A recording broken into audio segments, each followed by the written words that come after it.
So let's have a little talk about different rifles you can take with you when elk hunting.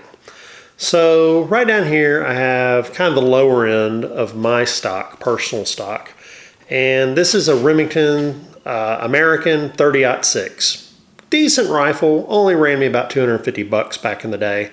Not super high end, but quality rifle, very good shooter. 250 yard gun, easily, and it weighs about 7 pounds. So it's a lighter weight gun. It's a beater. It's what I use out here in Texas pretty much to go deer hunting with, just because it's lightweight and it works and I can knock it around. I could use a smaller caliber, but it was 30-06. I already had another one, so I already had the loads for it. So instead of 270, I went with 30-06 because I already had a load for it. So again, that's a good elk gun.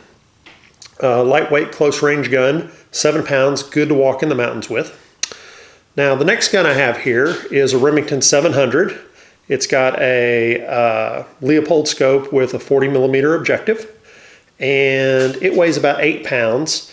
It's a Magnum caliber gun, and it has to have that muzzle brake. If I don't have the muzzle brake on the front of it at the 8 pound weight, that scope hits me in my eyebrow every so often and cuts me. So without the muzzle brake, this gun beats me like a rented mule. With the muzzle brake, it shoots about like a 7 mag, standard 7 mag does, or a 30-06. So with the muzzle brake, felt recoil is bearable and you're not scared to shoot it. But without it, you're scared to shoot it and you flinch and stuff. So be careful of going with too big a gun. Be careful of going too light a gun with too big a caliber, because if it beats the crap out of your shoulder and hits you with a scope, you're not going to have fun shooting it. So again, that's an option there. This is the one I took last year because I thought I was going to get these magnificent long 500 and 600 yard shots up the mountain. So I had a 7 mag built with a heavy barrel to get the accuracy out of it. I decided I found a scope that had all the bells and whistles on it that I wanted. 50 millimeter objective, bigger objective, and I'll go into scopes in a later video. But anyway, big heavy scope, big heavy gun. That sucker weighs 11 pounds.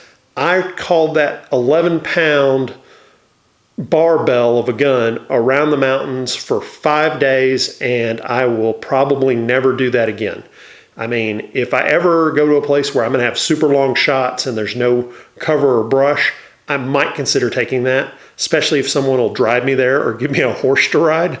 But I am not going to haul that thing up into the mountains again. That was the biggest mistake I've ever made hunting elk, is carrying a weapon that weighed 11 pounds into the field when the chance of me actually getting a super long shot were extremely low compared to the chances of me finding an elk close up. So again, I just want to share this with all of you.